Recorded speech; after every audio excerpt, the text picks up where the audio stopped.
जय श्री राम दोस्तों। आज हम बात करने जा रहे हैं एक ऐसे महान युद्ध के बारे में जिस युद्ध में कहीं क्षत्रिय वंश का संहार हो गया और कई महान योद्धा इसमें पराजित हुए और आज भी उस जगह की मिट्टी उनके खूनों से लाल हो चुकी है। मैं बात कर रहा हूँ सभी खतरनाक युद्ध महाभारत, द वॉर ऑफ धर्म की।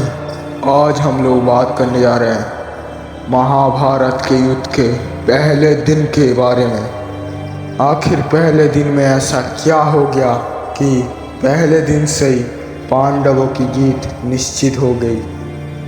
पहले दिन में जब दोनों दल अपने विपरीत दिशा में खड़े हुए थे, तभी युधिष्ठिर अपने रथ से उतरे और चले गए पितामह भीष्म के पास और उनको प्रणाम किया। इसके बाद युधिष्ठिर अपने सभी बड़ों से आशीर्वाद लेके अपने रथ में पहुंचे। दूसरी तरफ मामा शकुनी अपने भांजे दुर्योधन को कह रहे हैं, मेरे भांजे, तुम क्या किसी को प्रणाम नहीं करोगे? तुम सभी से आशीर्वाद लो, तभी तुम युद्ध में विजय प्राप्त कर सकते हो।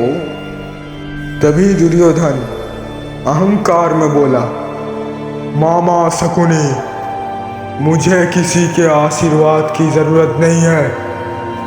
वैसे भी वो कृष्ण निहत्था है। इसका मतलब हम ये युद्ध जरूर जीतेंगे, जरूर जीतेंगे। तभी मामा शकुनी अपने मन में बोलते हैं, इतना गुरूर ठीक नहीं है भांजे दुर्योधन।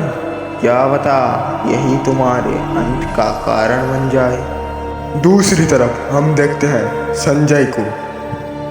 तभी धृतराष्ट्र संजय से पूछते हैं, हे दिव्य दृष्टि प्राप्त संजय, मुझे बताओ धर्म क्षेत्र कुरुक्षेत्र का दृश्य कैसा लग रहा है?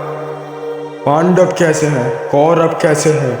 तभी संजय बोलते हैं, मेरे प्रभु धृतराष्ट्र, कौरव युद्ध की तैयारी कर रहे हैं, पांडव भी तैयारी कर रहे हैं, लेकिन अर्जुन का मन विचलित लग रहा है। अर्जुन को क्या हुआ है?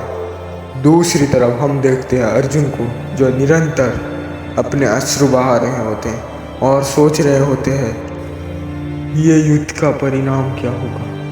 क्या होगा इसका परिणाम? क्या मिलेगा मुझे ये युद्ध करके? कुछ नहीं, सिर्फ भाइयों की प्राण हानि होगी, रक्त बहेंगे और कुछ नहीं होगा। तभी श्री कृष्ण की नज़र अर्जुन पे पड़ती है और वो कहते हैं, अर्जुन, तुम्हारा मन विचलित क्यों है? क्या हुआ है तुम्हें अर्जुन? ये सुन के अर्जुन बोलते हैं, हे माधव, इस युद्ध का परिणाम क्या होगा? ये युद्ध में क्या ही मिल जाएगा हमें? मैं ये युद्ध नहीं करना चाहता माधव। चाहे हम दरिद्र ही रह जाए, सारी उम्र भिक्षा करके जीवन कटे, लेकिन मैं ये युद्ध नहीं करना चाहता माधव, नहीं करना चाहता।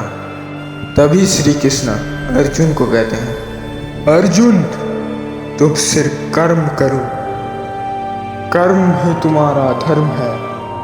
कर्म तुम्हारे हाथों में है, लेकिन कर्म का फल तुम्हारे हाथों में नहीं है। इसलिए अर्जुन, तुम सिर्फ कर्म करो। तभी अर्जुन कहते हैं, लेकिन माधव, इस कर्म का क्या फायदा होगा? इस कर्म का सिर्फ एक ही फल होगा और वो है मौत।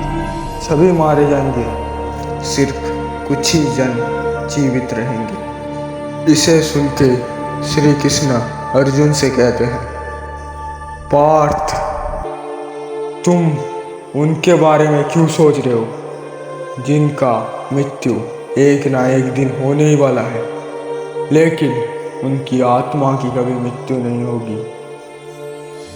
असलियत में हम जो मानव शरीर को देखते हैं वो सिर्फ आत्मा के लिए कपड़े की तरह प्रतीत होता है, जैसे हम पुराने वस्त्र को छोड़ के नए वस्त्र धारण करते हैं, उसी तरह आत्मा भी पुराने शरीर को छोड़ के नई शरीर को धारण करती है।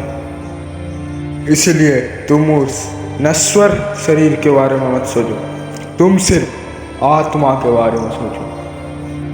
यह सुन के अर्जुन श्री कृष्ण से कहते हैं, लेकिन माधव, आपको इन सब के बारे में कैसे पता?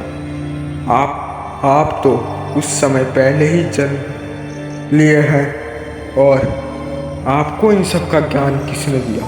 यह सुन के भगवान श्री कृष्ण अर्जुन से कहते हैं, पार्थ, तुम मेरे इस शरीर को देख रहे हो, यह असलियत में मेरा असली रूप नहीं है।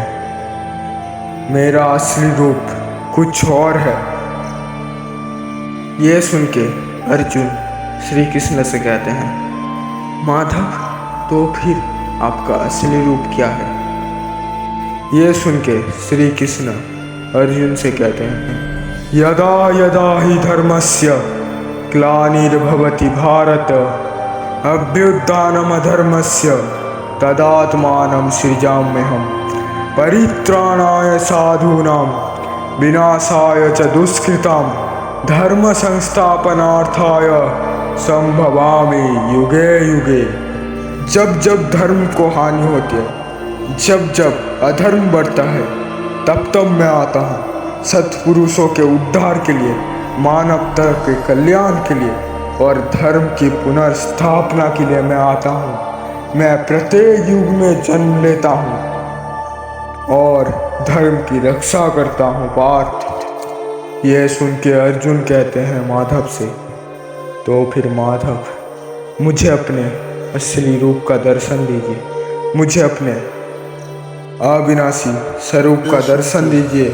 माधव अर्जुन से कहते हैं, देखो पार्थ, मैं सब कुछ हूँ और मैं कुछ भी नहीं हूँ। मैं ही ज्ञान हूँ, मैं ही धर्म हूँ, मैं परम ब्रह्म हूँ। मेरे से ही सभी उत्पत्ति होती है और मेरे में ही सब विलीन हो जाते हैं। मेरी बात ही धर्म है और मेरे कर्म ही धर्म है पार्थ। इसलिए तुम मेरी सुनो, तुम्हें किसी की चिंता करने की जरूरत नहीं है। तुम सिर्फ अपनी चिंता करो, धर्म की चिंता करो पार्थ, धर्म की चिंता करो। ये सुनते ही अर्जुन की आंख में एक अनोखी तेज दिखी। अर्जुन कहने लगे, जितने भी यहाँ अधर्मी हैं, चुन चुन के सबको मिटाऊंगा, इतना रक्त बहाऊंगा, धरती की प्यास बुझाऊंगा। ये मेरा वचन है। माधव, आप अपने पहले वाले स्वरूप में आ जाइए। आपका ये विश्व स्वरूप मुझसे सहा नहीं जाता। मैं भयभीत हो चुका हूँ माधव, इसीलिए कृपया आप अपने असली रूप में आ जाइए। आप पहले जैसे मधुर हो जाइए माधव, यही मेरी आखिरी इच्छा है। उसके बाद श्री कृष्ण अपने विश्व रूप से अपने मानव रूप में चले आए। अर्जुन और श्री कृष्ण ने शंखनाद किया और उसके बाद युद्ध का प्रारंभ हुआ। लेकिन अर्जुन को तेज को देखते हुए सभी देवतागण भी भयभीत हो उठे और सभी देवतागण बोलने लगे, अर्जुन का तेज इतना ज्यादा खतरनाक है कि उसके सामने अगर देव भी आ जाए तो फिर वो देव को भी वो मृत्यु के आलिंगन में पहुंचा देगा। इसे सुन के महादेव कहते हैं, अभी तो युद्ध का प्रारंभ हुआ है, इसके बाद तो और भी बहुत सारे कर्म होने बाकी है। और देवतागण आप इसी में ही भयभीत हो चुके हो। अभी तो अर्जुन और कर्ण का युद्ध भी नहीं हुआ है, वो तो महायुद्ध है। वो युद्ध को देख के शायद देवराज इंद्र भी भयभीत हो जाएंगे। अभी तो सिर्फ युद्ध का प्रारंभ है।